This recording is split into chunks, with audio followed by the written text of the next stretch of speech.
1,00,000 మంది శివభక్తులతో కలిసి మహారుద్రాక్ష పూజలో పాల్గొనండి. వెంటనే కాల్ చేసి మీ పేరును నమోదు చేసుకోండి.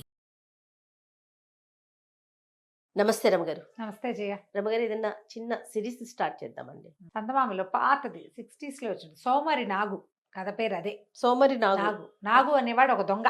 ఆహా.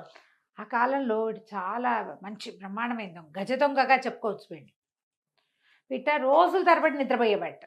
పని చేస్తే దొంగతనం చేస్తే చేసేవాడు, లేకపోతే ఎక్కడైనా సంపాదించిన తర్వాత ఎవడ పడుకుని నిద్రపోయేవాడు. ఎప్పటికీ లేచేవాడు కాదు. ఇప్పుడేం పని లేదుగా అని. అందుకని ఆ సోమరి నాగు పేరు వాడికి వాడే పెట్టుకున్నాడని చెప్పుకునేవాడు. వాడిని ఎవరూ ఎప్పుడూ పట్టుకోలేదు. వాడిని పట్టుకున్న దాఖలాలే లేవు. అయితే ఈ సోమరి నాగు ప్రత్యేకం ఏంటంటే ఇతను చిన్నవాళ్ళని బక్కవాళ్ళని కొట్టేవాడు కాదు, దొంగతనం చేసేవాడు కాదు. బాగా పెద్ద పెద్ద వాళ్ళని వాళ్ళ దగ్గర కొట్టేసి దొరికినంత చిన్నవాళ్ళకి పనిచేసేవాడు. సో మంచి దొంగ. మంచి దొంగ. తర్వాత వాడి దగ్గర ఎప్పుడూ నిలవలేదు. వాడికి ఆస్తి పాస్తి ఏమీ లేవు. పని చేయటమేనా? పనిచేసి ఏదో తిన్నంత తినేవాడు, పంచినంత పనిచేసేవాడు. ఎప్పుడు కావాలంటే ఓ దొంగతనం చేసేవాడు. ఓకే. మళ్ళీ అందులో కూడా ఎవరైనా ఎదురొచ్చి అడిగితే వాళ్ళకి ఇచ్చేసేవాడు. అలాంటి వాడు అనమాట. ఈ అధికారులు కూడా కొంతమంది కొన్నిసార్లు లాభపడిన ఇవి ఉన్నాయి దాఖలాలు. దాంతో వాడు కాస్త అక్కడ చేలోకుగా దొరికిన చూసిచున్నట్టు పోన్లే, వాడు అందరికీ పంచాడు, వీడి దగ్గర ఏం చచ్చిందని వీడు పట్టుకుంటాం, ఏం లేదు, సానుభూతి ఉండేది. వాడు ఉపయోగపడడం వల్ల ఇంకా కొంచెం ఆలోచించి సర్దు కూరుకునేవాళ్ళు. తెలిసిన వాళ్ళు ఒకళ్ళిద్దరు ఊరుకోండా ఎందుకు అని పెద్దవాళ్ళు చిన్నవాళ్ళని ఆపేసేవాళ్ళు, లేదా చిన్నవాళ్ళే పోన్లేండి సార్ అని పెద్దవాళ్ళకి వద్దని చెప్పి ఇట్లా చేసి మొత్తానికి వాడు ఎప్పుడు దొరకల. అయితే ఓసారి ఒక సంపన్న గృహస్థు ఒక ఆయన 1000 ఫలాల వెండి, ఫలాలు అంటారు, ఫలం అంటే అదొక లెక్క అనమాట, వెండి వెనకేశాడని తెలిసింది. అయితే ఆ ఇల్లు ఏది అనేది వేగ్గా ఎవడో చెప్పాడు. ఇతను ఏం చేశాడు, ఆ ఇంటికి బదులు ఆ ఇంటికి కొంచెం యువతలగా ఉన్న ఒక చిన్న ఇంట్లో ప్రవేశించాడు. ఇంట్లోకి వెళ్తే అంతా ఇల్లు బోడిగా ఉంది. అంటే ఏదో బోల్డ్ డబ్బులు సంపాదించండి, వీడు ఇల్లు ఏమిటి ఇలా మాస్టీగా ఉంది అనుకున్నాడు. ఇల్లు ఘనంగా ఉండద్దు, సంపాదించిన వాడి ఇల్లు. ఒక చిన్న బల్ల ఉంది. సరే ఇంటి వాళ్ళు చూడకుండా ఉండటం కోసం ఆ బల్ల కింద దూరి దాక్కున్నాడు. దాక్కునేసరికల్లా కాసేపు అయ్యాక ఓ భార్య భర్త ఇద్దరు వచ్చారు, కంచాలు తెచ్చుకున్నారు, అన్నం పెట్టుకున్నారు, ఏడుస్తూ కూర్చునున్నారు.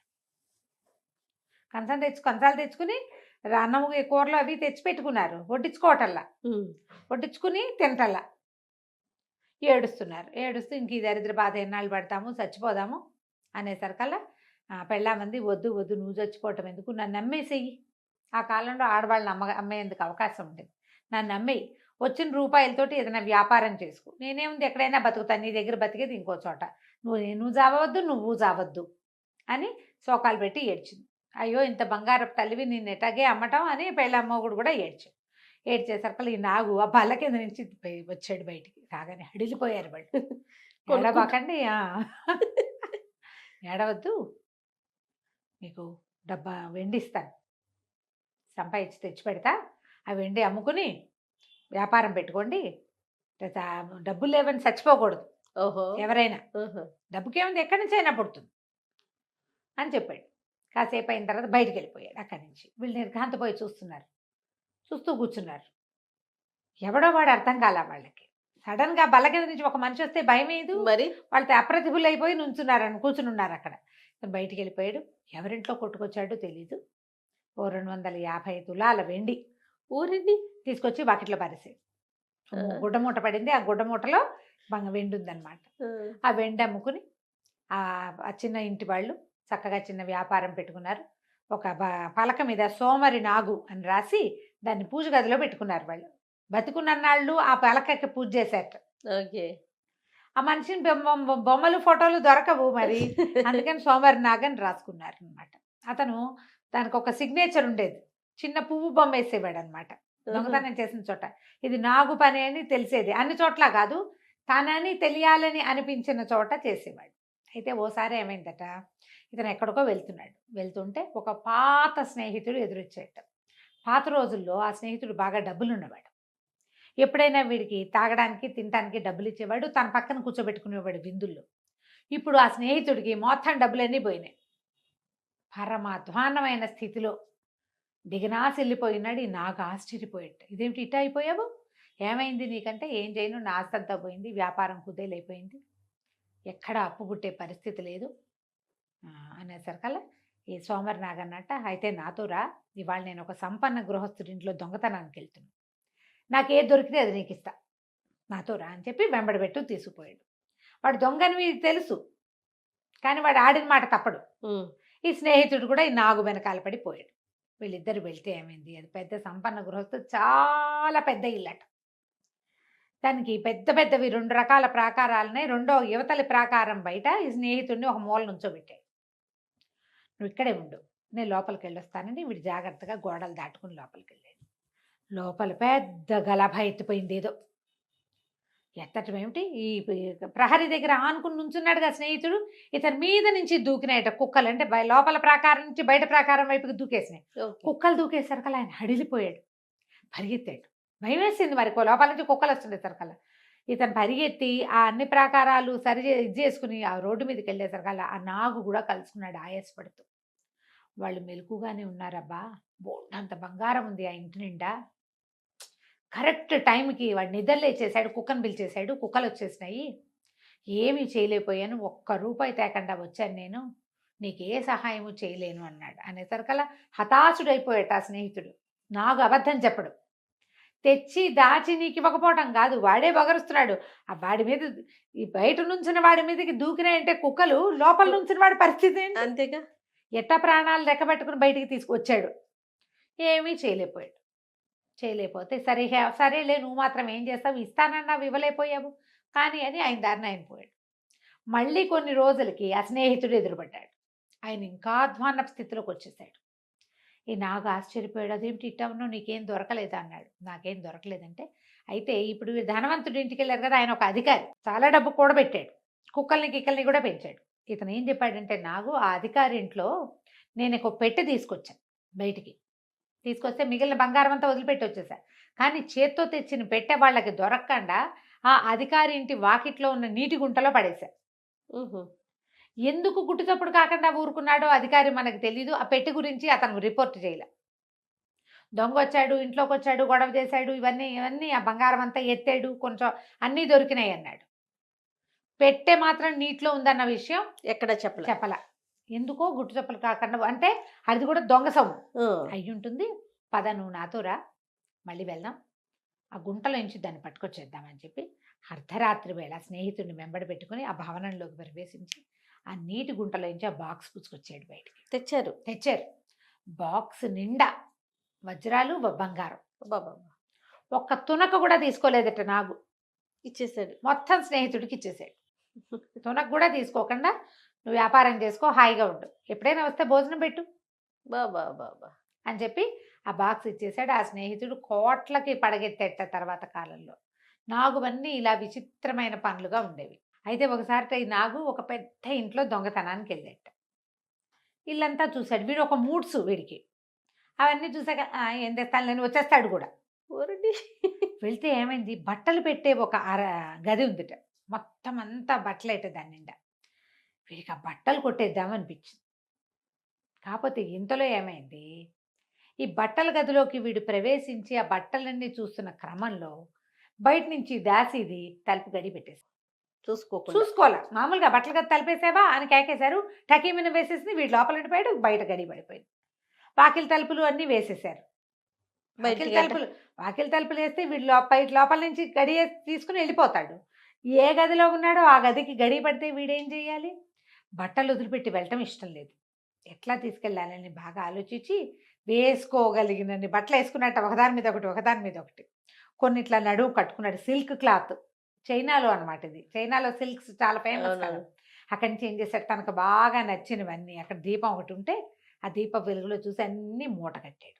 మూట కట్టిన తర్వాత ఇక అక్కడి నుంచి ఏం చేయటం మొదలుపెట్టాడు, అక్కడ ఉన్న చెక్క బీరువాకి ఇట్లా గోళతోటి టిక్ టిక్ టిక్ టిక్ అని మూత చేయటం మొదలెట్టాడు. అది ఎలిక లాంటి శబ్దం. ఓహోహో. వచ్చేసరికల్లా ఇంటి యజమానురాలు వీడు పడుకున్న ఒక గంట కల్లా దాసి దాన్ని లేవనెత్తేసింది. వస్తే గదిలోకి ఏమైనా ఎలుక దూరిందో ఏమో, కొంచెం బెదిరిచ్చు, బయటకన్నా పోతుంది, బట్టలు కొట్టేస్తుందో ఏమిటో, పిల్లలకి కుట్టించడానికి బోళ్ళు గుడ్డలు తెప్పించాం అని కేకలు పెట్టింది గదిలోంచి. పెట్టి ఆవిడ పక్కకు ఒత్తిగిలి పడుకుంది. దాసిది బరువైన అడుగులు నడిచొస్తోంది తెలిసింది వీరికి. మన నాగుకి అర్థమైంది. ఆ దాసి ఏం చేసింది, వచ్చి బయట గడి తీసి ఇట్ట దీపం ఎత్తి ఇట్ట చూడబోయేసరికల్లా వీడేం చేశాడు, బట్టలు మూట కట్టాడు కదా, చీకట్లో మొత్తం ఇల్లల్లా చీకటి ఉండి ఒక దీపం ఇక్కడ పుచ్చుకున్నాం అనుకో అదంతా మనకేం కనపడదు, చీకట్లో నిదానంగా వెలుతురు నిదానంగా పరుచుకుంటుంది. అవును. అంతే కదా, చీకటి తటుక్కుని వచ్చేస్తుంది. దీపం ఆర్పంగానే చీకటి, దీపం వెలిగించంగానే వెంటనే వెలుగు వచ్చేది. స్లోగా ఇల్లంతా కనపడుతుంది మనకి. ఎక్కడ వెలిగించాం, ఇక్కడే కనిపిస్తుంది. ఆవిడ ఇట పైకి చూసే లోపల ఈ బట్టల మూటని బయటకి దొర్లించి వీడేం చేశాడు, దాంతోపాటు దొల్లుకుంటూ తను కూడా బయటకు వచ్చేసేసి చెయ్యెత్తి ఆ దాసి దాని చేతిలో దీపాన్ని కొట్టేశాడు. కొట్టేసరికల్లా దీపం పక్క పడిపోగానే కేవు కేవు కేవు కేవుమని అరిచేసరికల్లా పడదోసేసాడు కదా. వెంటనే ఏం చేశాడు, ఈ మూట సంకలో పెట్టుకుని పరిగెత్తుకుంటూ వాకిలి వైపు వెళ్ళి వాకిలి తలుపు గడికి తీసేశాడు. ఒక్క దూకులో బయటకు వెళ్ళిపోయాడు. ఇంతలో ఏమైంది, ఈ దీపం పడిపోయిన శబ్దం ఈ దాసి దాన్ని కొట్టేసరికి అది దొంగ దొంగ దొంగ దొంగ అని అరిచింది. దీపం లేదు. ఇంటి యజమాని, కూతురు, కొడుకు, మొగుడు మొత్తం గుంపంతా పరిగెత్తుకొచ్చారు. యజమాని దగ్గర ఇంత చేపాటి కర్ర ఉందిట. ఆయన ఏం చేశాడు, ఆ చీకట్లో చెవులు మూసుకుని అరుస్తున్న దాసి దాన్ని చిత కొట్టేశాడు. అది పెట్టిన గావు కేకలకి ఇంటిల్లిపాది ఇదెందుకు అరుస్తోంది, వాడిని కొడుతుంటే వీళ్ళకి అర్థం కాల. ఇంకొకటి 2 దీపాలు పుచ్చుకుని వచ్చేసరికి తీరా చూస్తే చిత కొట్టింది ఎవరిని, దాసిని. లోపలికి వెళ్ళి చూస్తే ఏముంది, అరలో ఉండాల్సిన కొత్త బట్టలు ఏం లేవు. అయ్యగారు వేసుకుని 7-8 జతల బట్టలు లేవు. ఎలికి అసలు లేనే లేదు అక్కడ. దీపం పక్కకు పడిపోవటంతో దాసీదే దొంగ అయిపోయింది. లవో దీపం. ఇంకేం చేస్తారు, బట్టలు పోయినాయి అని ఇస్తే ఈ బట్టలు ఎవరి దగ్గర ఉంటాయి, ఇలాంటి బట్టలే చాలా మంది దగ్గర అంతేగా. ఇక రిపోర్ట్ లేదు, ఏమీ లేదు, మాట్లాడకుండా ఊరుకున్నాడు. ఇలా ఎన్ని దొంగతనాలు చేశాడో మరికొన్ని దొంగతనాలు మళ్ళీ చెప్పుకుందాం. కానీ చేశాడు, మళ్ళీ అందరికి సహాయపడటం. అదే రమగారు ఇప్పుడు ఏమైనా ఉన్నాడంటారా ఈ రోజుల్లో? ఎక్కడైనా కనపడితే ఒకసారి పంపించండి రమగారు నా దగ్గర. నువ్వేం చేస్తావు, చక్కగా మంచిగా భోజనం పెట్టి నాకేం కావాలో అది చేయించుకుంటాను. ఒకసారట ఒక వర్తకుడు బట్టలు ఇంట్లో నుంచి తెచ్చేసుకున్నాడు. ఓ వర్తకుడు ఒక వ్యాపారస్తుడు అంటే పెద్ద షాప్ అయినా బయట నుంచి సిల్క్ వస్త్రాలు తేవడానికి ఒక ప్రయాణాలు చేసే వర్తకుడికి పెద్ద ఎత్తున బయానా ఇచ్చేట, బోల్డ్ డబ్బు ఒకేసారి బయానా ఇచ్చాడు. వీడు వెళ్ళి సిల్క్ పట్టుకొస్తాడనమాట ఇక్కడ వాళ్ళ కోసం. అదే సమయానికి చాంగు ఈ మన సోమరనాగు స్నేహితుడు ఒకడు అదంతా చూసి ఈ నాగుకి చెప్పాడు, ఫలానా సందులో పెద్ద రోడ్డు మీద వర్తకుడు ఉన్నాడు కదా, ఆయన సిల్క్ తేవడానికి దళారీ వర్తకుడికి డబ్బిచ్చాడు, ఆయన ఇంట్లో ఉంది, ఇంకా ప్రయాణం అవ్వలేదు. ఇవన్నీ తెలిసిపోతాయిగా ఊళ్ళల్లో. అంతేగా. సరే ఏమైంది, వీడు ఏం చేశాడు, వాళ్ళ ఇంటికి వెళ్ళి ఆ డబ్బు కొట్టేద్దాం అనుకున్నాడు. ఆయన ఏం చేశాడు, వర్తకుడు చాలా జాగ్రత్తగా ఓ పెట్టెలో డబ్బంతా పెట్టి, ఇంకా అల్మర్లలోనూ అక్కడ ఇక్కడ పెట్టకుండా భార్య భర్త పక్క పక్కన, ఈయన మంచం మీద పడుకున్నాడు, ఆవిడ కింద పడుకుంది అనమాట. వీళ్ళని దాటి రావద్దు, మనుషులు మన మీద నుంచి దాటితే తెలిసిపోతుంది కదా, అందుకని దొంగలు పడతారని తను యువతల వైపు పడుకుని గోడ వైపుకి ఇది పెట్టాడు. వాడి తెలివి. అక్కడి నుంచి ఏమైంది, మన నాగ్గారు అటు ఇటు చూసి రాత్రి వాళ్ళ ఇంట్లోకి ప్రవేశించి ఏం చేశాడు, ఆవిడ తలాపికి నిలబడి మంచం మీద ఒక కాలేసి కొంచెం ఇట్లా ముందు కొంగి ఇప్పుడు మనం ఇలా వంగే బదులు ఒక కాలేసి వంగామనుకో ఎత్తు మీదకి ఈజీగా ఉంటుంది కదా. సరే ఏం చేశాడు, మంచం అంచు మీదకి కాలేసి ఇట్లా ముందు కొంగి పెట్టె తీయబోతే అప్పుడే భార్య అటు నుంచి ఇటు తిరుగుతుంటే ఆవిడికి మంచం మీద ఏదో ఉందనిపించి గట్టిగా పట్టుకుంది. నాగు కాలు పట్టేసుకుంది. దొంగ దొంగ దొంగ దొంగ కాలు పట్టుకున్నాను కేకలు పెట్టింది. ఈ లోపల ఈ నాగేం చేశాడు, ఈ కొంచెం ముందుకు వంగున్నాడుగా, ఇంకొంచెం సాచి ఆ ఈ వర్తకుడి పడుకున్నవాడి కాలు మీద గిల్లేసరికి వాళ్ళ కేవ్వమని, అమ్మోయ్ చంపేశావే దొంగ ఉండ ఇంత గట్టిగా అని కేకలు పెట్టాడు మొగుడు. ఈవిడేం చేస్తుంది, ఇదేమిటి నేను గిల్లుతున్నాను అంటున్నాడని చటుకులు పట్టుకుని కాలు వదిలేసింది. ఆ కేక ఎక్కడి నుంచి వినపడుతోంది, సరిగ్గా ఇతను కాలు ఎక్కడ పట్టుకున్నాడో అక్కడి నుంచి, మరి ఆయన మొహం అక్కడ ఉంది. ఆవిడ వదిలేయటం ఏమిటి, ఈయన ఒక కంగలో ఆ డబ్బు పెట్టె తీసేశాడు, వెనకెళ్ళిపోయేసరికల్లా వెళ్ళిపోయాడు దొంగ వెళ్ళిపోవటం అంటే నా కాలు ఇంకా మండిపోతుంది, దొంగ మొహం దానా అంత గట్టిగా గిల్లేసేవు అన్నాడు. అనేసరికి నేను గిల్లింది ఎక్కడా, నేను పట్టుకున్నది దొంగనే, కావాలంటే దీపం వెలిగిద్దాం పట్టు అని ఇద్దరు లేచెళ్ళి అవతల గదులు ఇంత చిన్నది పెట్టుకున్నారు వాళ్ళు. ఆ దీపం వెలిగించుకుని తెచ్చుకునేసరికల్లా ఏముంది, డబ్బు పెట్టలేదు, పెట్టి కాస్త పోయింది. ఈయన కాలు మీద గిల్లిన గుర్తు మాత్రం ఉంది. ఇలా దీపం పోయింది. ఇక చేసేది ఏముంది, ఈ పట్టుకుపోయిన నాగు వాళ్ళకి వీళ్ళకి అందరికీ సమర్పయామి చేశాడు. అయితే ఏమైందట, ఆ ఊళ్ళో చాంగ్ అని ఒక మంచి సైనికాధికారి ఉన్నాడు. ఓసారి ఓ బజార్లో ఆయన ఎదురుపడ్డారు, మన నాగును చాంగు. ఆ కొట్టాయన ఇతనేనండి నాగంటేనని పరిచయం చేశాడు. పరిచయం చేసి ఏమిటో నువ్వు మంచి దొంగ ఒకటి కదా అన్నాడు. దొంగననేటా చెప్తారండి, నన్ను ఎవరు దొంగ పేరుతో పట్టుకోలే ఇప్పటిదాకా, నన్ను పట్టుకోలేదు కదా నన్ను ఎవరు అనేసరికల్లా ఆయనకి నవ్వొచ్చి నువ్వు భలేవాడిపోయి నువ్వు చేసిన కొన్ని దొంగతనాలు వింటే ఆశ్చర్యంగా ఉంటుంది. అంటే అసలు మీకు తెలియనివి బోల్డ్ జరిగాయండి, మీరు విననివి బోల్డ్ జరిగినాయి. వాళ్ళు కిక్కురు మనకంటే ఊరుకుంటారు, ఎందుకంటే వాళ్ళు దొంగలే కాబట్టి అన్నాడు. అంటే సరే ఇద్దరు నడుచుకుంటూ వస్తున్నారు వాళ్ళ ఇంటి ఈ కొట్టు నుంచి, బజార్ నుంచి చాంగ్ గారి ఇంటి వైపుకి. అయితే ఏమైంది, చాంగ్ అన్నాడు, సరే నీ దొంగతనాలు నాకు కొన్ని తెలుసు, నాకు నిన్ను పట్టుకోవాలని ఉంది, ఓ పని చేద్దాం, నీ సమయస్ఫూర్తి నీ తెలివితేటలు చూపించు. ఇదిగో చిలక, మా ఇంట్లో చిలక ఉంది, ఆ చిలకను కొట్టేయి చూస్తా నీ వల్ల అయితే. చిలకను కనుక నువ్వు సమయస్ఫూర్తితో కొట్టేస్తే ఇప్పటిదాకా నువ్వు చేసిన దొంగతనాలన్నీ నీ తెలివికి నీరాజనం కింద నేను వదిలేస్తా. చిలకను నువ్వు తీసుకెళ్ళకపోతే నువ్వు స్వచ్ఛందంగా ఒప్పుకోవాలి, నాకు లొంగిపోవాలి, నేనే దొంగని నేనే చేశానని ఒప్పుకోవాలన్నాడు. చాంగ్ అన్నాడు, అటాగేనండి, మీరంత సరదా పడితే నేను ఎందుకు కాదంటాను, పైగా నా మీదున్న దొంగతనం అభియోగాలన్నీ పోతాయంటే నాకు సంతోషమే కాదు అన్నాడు. సరే ఈయన ఏం చేశాడు, లోపల గదిలో తగిలించి చుట్టూ ఒక పంజరంలో వాళ్ళ ఇంట్లో చిలక, ఆ పంజరాన్ని తెచ్చి హాల్లో మొగదల మీద తగిలిచ్చి ఇద్దరు సైనికులు పెంచాడు. తెల్లవార్లు మెలకుగా ఉండి కూర్చోండి దీని దగ్గర, కంటి రెప్పేస్తే ఒప్పుకోను, చిలకని ఎవడూ తీసుకెళ్ళకూడదు అని చెప్పి లోపలికి వెళ్ళి గదిలో పడుకున్నాడు. ఆయన కొంచెం ముసలివాడు, కొంచెం వంగి నడుస్తాడు.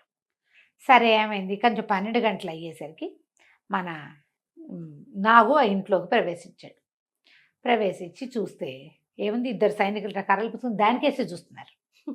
ఎట్లా తీసుకెళ్తాం, సరే ఇతను ఏం చేశాడు, వెనకాల వైపు వసారాల్లో నుంచి వెనక గదులన్నీ తిరిగి చూశాడు. ఓ గదిలో చాంగ్ గారు ఆఫీస్కి వెళ్ళేటప్పుడు వేసుకునే బట్టలు ఉన్నాయి, ఒక టోపీ, ఓ పెద్ద ఓవర్ కోటు, అప్పుడు కొంచెం చలికాలంగా ఉంది కాబట్టి ఒక మఫ్లరు, కొన్ని మఫ్లర్లు తగిలించున్నాయి. మనకి ఇంకా సమయం ఉందని హాయిగా ఏం చేశాడు, అక్కడ చిన్న మడత మంచాలు లాంటిది ఉంటే అది వేసుకుని పడుకుని నిద్రపోయాడు. గంట లెక్క పెట్టుకుని గంటకు లేవాలని అనుకుని గంటన్నర పడుకుని నిద్రపోయాడు. మన పని వాళ్ళు వీళ్ళిద్దరు ఉన్నారు కదా, వీళ్ళ కళ్ళలో ఒత్తులేసి దానికేసే చూస్తున్నారు.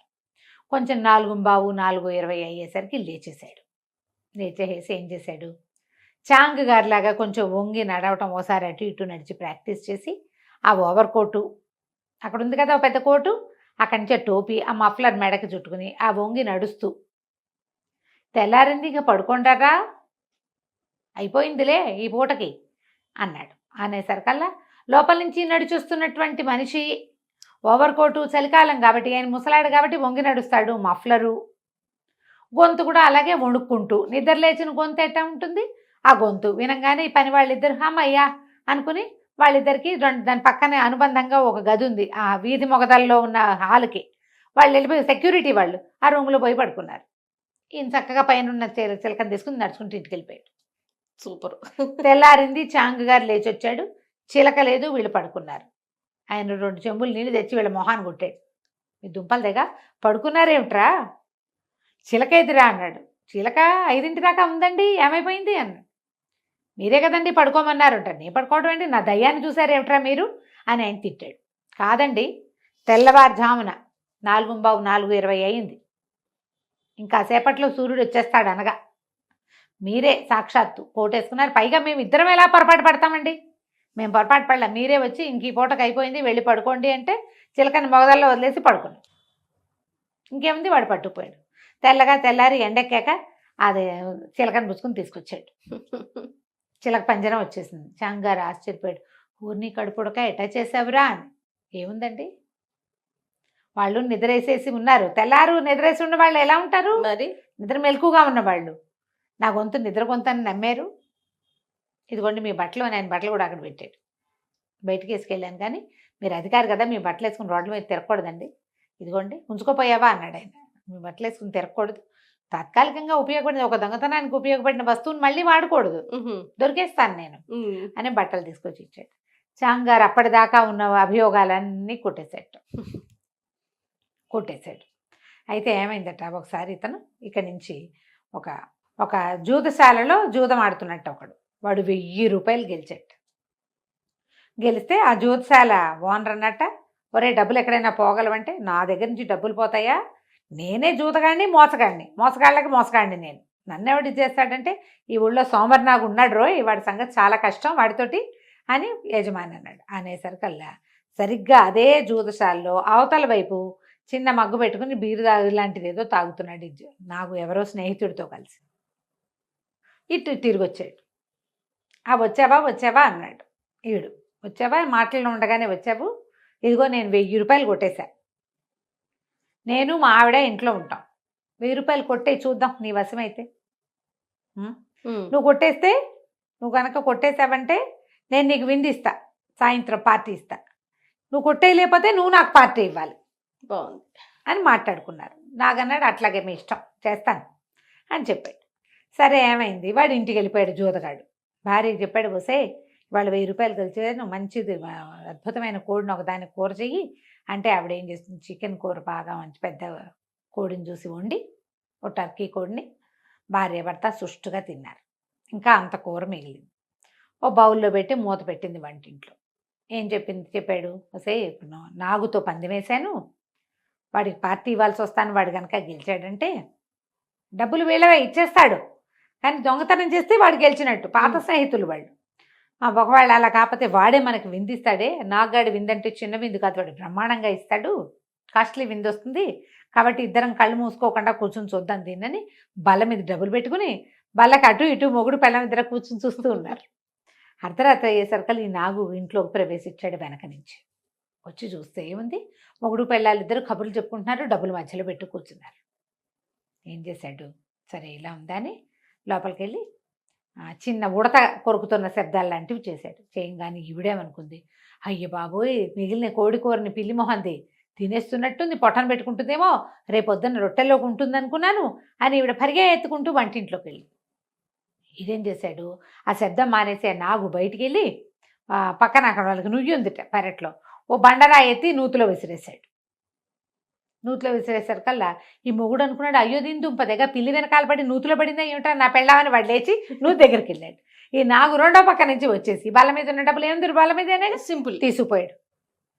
పెళ్ళాము మొగుడు ఇద్దరు ఒకేసారి మధ్య గదిలోకి వచ్చారు, పడక గదిలోకి డబ్బులు లేవు. కంటి ముంద డబ్బులు ఆగేశాడే వీడి దుంపదేగా. చూస్తూ ఉండగా ఆవిడ పిల్లి కోసం వెళ్ళింది, వెంటనే వెనక్కి ఏమొస్తుంది, కోడికూరలో మూతి పెట్టిందో లేదో చూసుకుని దాన్ని ఇంకో సెక్యూర్డ్గా పెట్టాలా, 2 నిమిషాలు పడుతుందా, ఇక్కడి నుంచి లేచి పెరట్లోకి వెళ్ళిన మగవాడు మళ్ళీ పెరట్లోంచి లోపలికి రావాలా, అది మొత్తం కలిపి ఆల్ టుగెదర్ 3 minutes అవుట్, 3 నిమిషాల్లో లాగేశాడు బయటికి. మర్నాడు పొద్దునేమైంది, వీడు మళ్ళీ జూత్సాలకి వెళ్ళాడు. వెళ్ళంగానే నాగొచ్చాడు అక్కడికి, ఇదిగో నేను 1000 పారేశాక ఇద్దరు కలిసి పార్టీ చేసుకున్నారు. మంచి వింది వాళ్ళు నాకంటే ఏవో కూరలు నారలు తెప్పించాడు, తాగుడు తెప్పించాడు. ఇద్దరు పగలబడి నవ్వుకుంటూ ఎలా వాళ్ళ ఆవిడ పరిగెత్తిందో, ఎలా వరే నువ్వు ఎలా చేసావురా, ఉడత తినే శబ్దం, పిల్లి చికెన్ తింటున్న శబ్దం అంటే ఉడత టిక్ టిక్ టిక్ అని శబ్దం చేస్తుందిగా అది, అలా చేసుకుని నవ్వుకుంటుంటే పానశాల వాడంతా విన్నాడు. విని ఏమన్నాడు, ఏమిటి నువ్వు అంత కొట్టేయగలవా, ఊరికే పేరు అనుకున్నాను, నిజమేనా అంటే అక్షరాల నిజమన్నాడు. సరే అయితే అని ఒక పానపాత్ర, ఇది చాలా ఖరీదైంది, ఈ బల్ల మీద పెడతా, నేను దాన్ని ఎదురుకుండానే కూర్చుంటా, నువ్వు ఎట్లా కొట్టేస్తావో కొట్టేయమన్నాడు. ఈ నాగు ఒకళ్ళ ఇంట్లో చికెన్ దొంగతనం చేశాడు అనుకుని వాళ్ళు భార్యాభర్త ఇద్దరు బంగారం వదిలిపెట్టి పరిగెత్తారు. అవును, డబ్బులు వదిలిపెట్టి దొరికేశాడు. అతనేమో డబ్బులు పెట్టుకెళ్ళిపోయాడు. తర్వాత వీళ్ళిద్దరు కలిసి అతను ఏం పందెం వేసుకున్నారు, విందు పందెం. ఓ హోటల్లో కూర్చుని ఇద్దరు శుభ్రంగా తిని బాగా తాగి కబుర్లు చెప్పుకుని నేను ఎలా రాయి పడేశాను, మీ ఆవిడ ఎలా పరిగెత్తింది, అప్పుడు నువ్వు ఎలా అరిచావు, అవన్నీ చెప్పుకుని విపరీతంగా నవ్వుకుంటున్నారు. విషయం కంటే తాగుబోతనం వల్ల నవ్వులు ఎక్కువ వస్తాయి. అట్లా పడనవ్వేసరికల్లా తెగ నవ్వుతుంటే ఆ హోటల్ యజమాని, అది ఈ తాగుబోతు సత్రాలు ఉంటాయి కదా, ఏమంటారు దాన్ని, పానశాల, జూదశాల పానశాల ఉండేవట అప్పట్లో. ఈ పానశాల వాడు వచ్చి ఏమిటో అంత తెగ నవ్వుతున్నారు, ఏ విషయమో చెప్తే జోకు మేము కూడా నవ్వుతాం కదా అన్నాడు. అప్పుడు ఈ సోమర్ నాగు గురించి ఆ రెండో వాడి ఫ్రెండ్ జూతగాడు ఉన్నాడు కదా, వాడు చెప్పాడు, జూదంలో నేను 1000 రూపాయలు సంపాదించా కదా, అది వీడు కొట్టేశాడు, నేను మా ఆవిడ అక్కడ ఉండగానే మమ్మల్ని ఇట్లా దారి తప్పించాడు, అంటే చేశాడు కదా, మేము పాల్మాలేమో ఎటో పక్కకు వెళ్ళేలా చేసి కొట్టేశాడు, వీడు పరమ దొంగ, వీడది వీడిది అని ఓ చెప్పాడు. చెప్పేసరికల్లా వాళ్ళ ఈయన అన్నాడు, అబ్బా అంతుందా, సరే అయితే అని ఒక వెండి పానపాత్ర తీసాడు, లోపల నుంచి తీసుకొచ్చాడు. ఇగో బల్ల మీద పెడుతున్నా, తలుపులు తీయకూడదు, తలుపులు పగలగొట్టకూడదు, నిశ్శబ్దంగా దీన్ని ఎట్లా దొంగతనం చేస్తావో చేసి చూపించు నాకు. వీడన్నాడు, నీకు తెలీదు, ఈ జూదగాడు అన్నాడు, నీకు తెలీదు గురు వీడి సంగతి, కంటికి తెలియకుండా పాపాలు తీస్తాడు వీడు అంటే. ఏమైనా సరే తలుపులు మాత్రం పగలగొట్టకూడదు, తలుపు వేసి కూర్చుంటా, ఎట్లా కొట్టేస్తావో చూస్తాను అని చెప్పాడు. చెప్పేసరికల్లా సరే పందెం ఏముంది, ఏదో పందెం, సరదా పందెం. ఇద్దరు ఎవరి దారిని వాళ్ళు వెళ్ళిపోయారు. ఇతను ఏం చేశాడు, ఈ పానశాల తాలూకు యజమాని వెండి ఇది తెచ్చుకున్నాడుగా పాన్ పాత్ర, తాగేది పెద్దది ఇంతది, జగ్గు లాంటిది. ఆ జగ్గు నిండా ఇది తెచ్చుకుని మందు లాంటిది ఏదో కాస్త కమ్మగా ఉండేది తెచ్చుకుని మొత్తం తాగేసి ఏదో తిన్నాడు. ఆ జగ్గుని ఒక బల్ల మీద పెట్టుకుని, ఈ బల్ల మీద పెడతా అని చూపించాడు కదా, ఏ బల్ల మీద పెడతావు అని అడిగాడు నాకు. ఈ బల్ల మీద పెడతానని చూపించాడు. తాగేసి ఆ బల్ల మీద పెట్టి ఆ బల్ల పక్కనే కుర్చీ వేసుకుని కాసేపు చూస్తూ ఉన్నాడు, తనకి ఎట తీస్తాడా అని. క్రమంగా వాడికి నిద్ర వచ్చింది. దాని మీద తలబాల్చుకుని నిద్రపోయాడు. మన నాగు ఇంటికి వెళ్ళిపోయి ఓ 2 గంటలు పడుకుని కోడి కూయటానికి 1 గంట ముందు లేచేసి వచ్చి ఏం చేశాడు, ఈ పానశాల పైకి ఎక్కాడు. ఎక్కి ఏం చేశాడు, అందాజుగా వాడు ఈ బల్ల ఎక్కడుందో దాని పైకప్పు జ్ఞాపకం పెట్టుకున్నాడు. ఆ కప్పు మీద కూర్చుని అవి ఇట్లా వరుసగా పెంకులు పరిచిన కప్పు, అది పెంకులు పక్కకు తీస్తే కింద బల్ల, పానశాల లోపల భాగం ఒక టేబుల్, దాని మీద వెండి పానపాత్ర, ఆ పక్కనే గురకలు తీస్తున్న ఆ పానశాల యజమాని కనపడ్డారు. ఇతను ఏం చేశాడు, ఒక పొడుగాటి ఇంత వెదురు గొట్టం ఒకటి లోపలికి అలాగా దించాడు. ఆ గొట్టానికి చివర ఒక తోలు తిత్తి బెలూన్ లాంటిది ఉంది. బెలూన్తో దాంతో సహా అలా లోపలికి దించాడు. కరెక్ట్గా అది వెళ్ళి ఆ పానపాత్రలో పడే వదిలేలా. ఆ పుల్ల వీడి కోసం వీడి చేతిలో అనేది పొడుగాటి కడ్డీ అది. ఆ తర్వాత ఏం చేశాడు, అది కడ్డీ కాదు, అది యాక్చువల్గా గొట్టం. ఆ గొట్టం కోసం నోట్లో పెట్టుకుని ఉఫ్ ఉఫ్ ఉఫ్ ఉఫ్ అని బెలూన్లోకి గాలి వదిలాడు. గాలి వదిలేసరికి ఏమవుతుంది, బెలూన్ మెల్లిగా ఎక్స్పాండ్ అవుతుంది. ఈ పానపాత్ర లోపల ఉన్న బెలూన్ ఎక్స్పాండ్ అయ్యి పానపాత్రకు అంటుకుంది. వీడు ఆ కొస జాగ్రత్తగా మూసేసి దాన్ని అలాగా పైకి లాగేశాడు. బెలూన్తో సహా పానపాత్ర పైకి వచ్చేసి పైకి తీసుకున్నాక పెంకులు యథావిధిగా సర్దేసి ఇంటికి వెళ్ళిపోయాడు. మర్నాడు పొద్దున్నే లేచాడు. పని వాళ్ళంతా శుభ్రాలు చేస్తున్నారు. ఒరే ఇక్కడ పానపాత్ర ఎవరు తీశారంటే మెహందీ లేదంటే మెహందీ లేదు, నువ్వు పడుకున్నావు, ఇక్కడ ఏం పానపాత్ర లేదు పొమ్మన్నారు. ఎవడైనా తీసి ఎడం చేత్తో సర్దేశాడని మొత్తం అంతా వెతికేసుకున్నారు. Nothing doing. ఈయన తడిది పెట్టాడు కాదు, దాని మరక మాత్రం ఉంది. ఎట్లా పానపాత్ర పోయింది భగవంతుడికి తెలుసు. ఇక అక్కడి నుంచి ఆశ్చర్యపోయాడు. ఎప్పుడు నాకు వచ్చినా వాడికి ఒక మగ్గు బీర్ లాంటిది పదార్థం ఫ్రీ, అదే పందెం. ఇలా అట్లా జరుగుతుండేది. అన్నీ ఇలాంటి విచిత్రంగానే చేసేవాడు. అయితే ఏమైందట, ఆ ఊళ్ళో ఒక పెద్ద అధికారి ఒక ఆయన ఉన్నాడట. సరిగా చెప్పండి న్యాయాధిపతి. ఆయన భలే సంపాదించాడు అడ్డగోలుగా. ఫ్రెండ్స్ కొంతమంది ఈయన విపరీతంగా సంపాదించాడు. ఈయన సంగతి ఒకసారి చూడని నాగుకి చెప్తూ ఉండేవాళ్ళు. సరే ఇతను ఏం చేశాడు, ఒకనాడు కొంచెం సరదాగా వాళ్ళ ఇంట్లోకి వెళ్ళి ఒక పీపాలో దాచిపెట్టిన 200 పలాల బంగారాన్ని సంగ్రహించేశాడు. తానని తెలిసేందుకు ఆ పీపా మీద చిన్న పువ్వు బొమ్మ వేసాడు పెన్ చాక్పీస్ తోటి. వెళ్ళిపోయాడు. మర్నాడు పొద్దున అధికారి గారు 2-3 రోజుల తర్వాత ఒకరోజు నెక్స్ట్ డేవే కాదు వెతికి చూసుకుని తనకు పెట్టిన బంగారం లేదని గమనించాడు. ఆడ నుంచి వాళ్ళని వెళ్ళి పోలీసులను పిలిచాడు. అధికారులు 5-6 వచ్చారు. కొంతమంది మనవాడి ఫ్రెండ్స్ ఉంటారుగా, వాళ్ళు అటు ఇటు అంతా పరిశీలించి లోపలికి వచ్చిన మార్గం వెళ్ళిన మార్గం ఏ తలుపు గడి తీసింది, అలాగా తీసే గడి ఏమిటి అవన్నీ చూసుకుని చివరికి ఈ పీపా దగ్గరికి వచ్చి పీపా మీద ఉన్న పువ్వు గుర్తు చూడంగానే ఇది నాగు పని అని చెప్పేశారు. చెప్పేసరికల్లా ఆయన అన్నాడు, వాడిని పట్టుకొచ్చేసేయండి వాడిని ఇమీడియట్గా. అంత సులువు కాదండి, వాడు అసలు దొరకడు, వాడి దగ్గర సాక్ష్యానికి ఏం ఉండదు, పువ్వు వాడేశాడు అంతే. ఇప్పుడు ఈ పువ్వు ఏమంటే మీ ఇంట్లో ఉన్న పని పిల్ల కూడా వేస్తుంది అంతే కదా. పువ్వు వాడి సిగ్నేచర్ అయిన మాట నిజమే, మేము గుర్తుపెడతాం. కానీ వాడే అని చెప్పడానికి వాడికి వచ్చింది కానీ వెళ్ళింది కానీ సాక్ష్యాలు ఉండవు. వాడి దగ్గర బంగారం ఉండదు, ఎట్లా పట్టుకుంటాం అంట. కుదరదంటే ఆయన మండిపడ్డాడు. అదేంటి నా ఇంట్లోకి వచ్చి ఒకడు వాడికి అన్ని గుండెలా తీసుకుపోతాడా, వాడి సంగతి చెప్తాను రామ్డేమని అరిచాడు. పని వాళ్ళు వీళ్ళు బోళ్ళంతమంది విన్నారు. అక్కడ నా నోట ఈ నోట సోమవారి నాగుకి అందించారు. వీడేం చేశాడు, ఈ లోపల అధికారులు 2-3 అటువైపు ఎటో వెళ్తూ వీడు కనపడేస్తారు కదా, ఆ పాన్శాలలో కేకేసి, బాబు నేను పట్టుకోమంటున్నాడు రా, నువ్వు ఎట్లా చేస్తావో మరి అంటే, బంగారం ఎక్కడ దాచావని అడిగారు. అది మీ దొడ్లలోనే పాతి పెట్టాను. ఈ జ్యూరిస్డిక్షన్లో వచ్చే అధికారులు ఎవరో వాడికి తెలుసు. 3 భాగాలు 4 భాగాలు చేసి 4 అధికారుల దొడ్ల పెరట్లలో పాతి పెట్టేశాడు. చక్కగా. మందార చెట్ల కింద వాడు పాతి పెట్టేశాడు. బంగారం లేదు వాడి దగ్గర. సరే నేను చూస్తా అధికారి గారు. కాదురా, బంగారం దొరికినా సరే ఆయన వదిలిపెట్టాడు నిన్ను వేసేదాకా, నేను చూస్తాలేండి అన్నాడు. మర్నాడు ఏం చేశాడు, ఈ న్యాయాధిపతి కట 2 భార్యలు. పెద్ద ఆవిడ కొంచెం సామాన్యంగా ఉంటుంది, రెండో ఆవిడకి తెగబారెడు కుర్రలు ఉన్నాయి, వాళ్ళంత జుట్టు. వాళ్ళ ఇంట్లోకి వెళ్ళి ఆవిడ జుట్టును ఓ పక్కకి వేసుకుని, ఆ కాలంలోట వాళ్ళు క్లిప్పులు అవి పెట్టుకోకుండా జుట్టు విరబోసుకుని పడుకునేవాళ్ళు. మామూలుగా ఇప్పుడు మనబోటి పొట్టి జుట్టు వాళ్ళు ఏం చేస్తారు, క్లిప్పు గుచ్చుకుంటుందని తీసేస్తాం.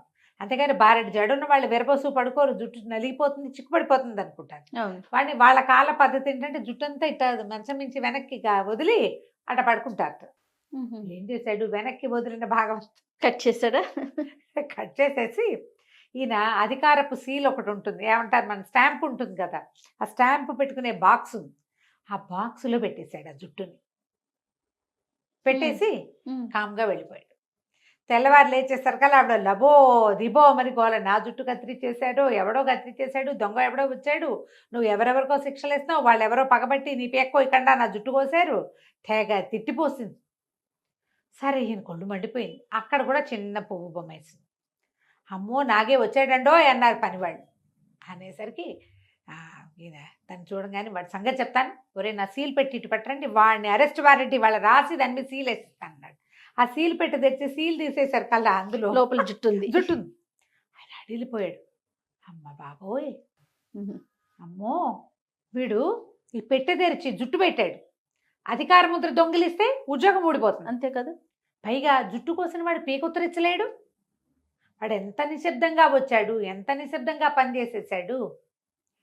ఏం చేయాలో తెలియలే ఆయనకి, భయం వేసింది వాడు జోలికి వెళ్ళటానికి. ఆ అధికారులు ఒకళ్ళిద్దరు సన్నాయి నొక్కులు నొక్కారు. నేను చెప్పాం కదండి ముందే, మీరేమో వాడి మీద అరిచి కేకలు పెట్టారు, ఇంతమంది పని వాళ్ళు ఉన్నారు, ఈ పని వాళ్ళంతా వాడి దగ్గర రూపాయి తిన్నవాళ్ళుగానే ఉంటారు, ఎవడింటో ఏ ఇబ్బంది ఉన్నా ఆ దారిపోతూ వాళ్ళకి 5-10 ఇస్తాడు వాడు. ఒకవేళ వాడి దగ్గర లేకపోతే వీళ్ళని వెంబడి పెట్టుకెళ్ళి ఎవరినైనా కొట్టి మరీ డబ్బులు తెచ్చిస్తాడు వాడు. ఆ రకం వీళ్ళలో ఎవడో ఒకడు వాడికి అందించాడు, వాడు ఈ పని చేశాడు, మీరేమో అరెస్ట్ చేయమంటున్నారయ్యే, మీ ఇష్టం మాకు తెలియదండి అన్నారు. అనేసరికి ఆయనకి సర్దు కూరుకున్నాడు. ఎలాగో ఆ 200 ఆయనకి ఎక్కడి నుంచి అమ్మి అనే అది. అవును. భార్యను ఓదార్చి ఆవిడ జుట్టు పెరగడానికి ఏదో తైలాలు తయారు చేయించి ఆ ఉన్న జుట్టుతో సవరం చేయించి ఏదో ఓదార్చుకుని ఊరుకున్నాడు. కొన్నాళ్ళు పోయాక ఏమైందట, ఈయన బాగా అమ్యాలు తింటాడు కదా, ఈయన మీదకి ఒక ఏమంటారు సిట్ లాంటిది ఏదో వేశారు.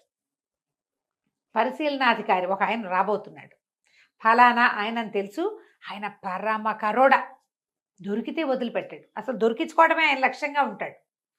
అయ్యేసరికి మల్లన్న అనమాట ఆయన. సరే ఈయన ఏం చేశాడు, ఒరే అధికారుల్లో ఒకళ్ళకి చెప్పాడు, నాగుతో చిన్న పని ఉంది నాకు, ఒక్కసారి నా దగ్గరికి రమ్మనంటే. అనేసరికి వీడు వెళ్ళాడు. నాగు ఆయన దగ్గరికి వెళ్ళాడు. వాడికి ఏం భయం, ఏం పట్టుకునే వ్యవహారం ఏం లేదు. ఏంటండి అంటే, ఒక పరిశీలనాధికారి వచ్చాడు ఊళ్ళోకి, ఆయన దగ్గర ఒక అధికార ముద్ర ఉంటుంది, ఆ ముద్ర తెచ్చి నాకు ఇచ్చేసి వాళ్ళ ఇంట్లో ఇచ్చి, ఆ ముద్ర లేకపోతే ఆయన ఏం చేయలేడు, ముద్ర పోయిందని ఎవరికీ చెప్పుకోలేడు అనేసరికి సరేనన్నాడు. వెళ్ళి ఆ అధికారి గారి ఇల్లు సవరించి ఇంకేం తీసుకురాలా, దానికోసం వెళ్ళాడు. అది పుచ్చుకొచ్చి ముందు జడ్జి గారికి అప్పచెప్పేశాడు, న్యాయాధిపతికి అప్పచెప్పేసరికల్లా ఆయన ఏం చేశాడు, 200 ఫలాల వెండి బహుమతిగా ఇచ్చాడు. ఇస్తే వీడది తీసుకున్నాడు. ఆయన ముందే పని వాళ్ళకు కొంచెం పనిచేసాడు కూడా, ఉంచుకోండి రాను.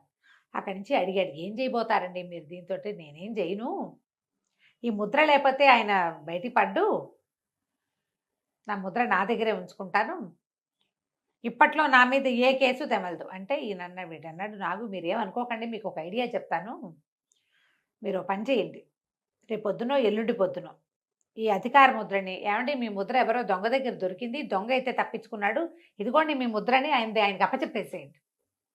ఎవడో దొంగ దగ్గర 4 వస్తువులు దొరికినప్పుడు ఆ వస్తువుల్లో ఇదొకటి అని చూపించవచ్చు మీరు. ఆయన కూడా మీ పట్ల సాఫ్ట్గా వ్యవహరిస్తాడు, ఎందుకంటే అధికార ముద్ర పోతే ఉద్యోగం ఊడిపోతుంది. ఓకే, ఇంత సహాయం చేసిన మిమ్మల్ని ఆయన పాజిటివ్గా తీసుకెళ్తాడు కదా, కొంచెం సర్దుకోండి అని చెప్తాడు. అనేసరిగా ఇతను అన్నాడు, ఈ న్యాయాధిపతికి నా అంతటి వాడిని నేనేనని ఆయన ఫీలింగ్.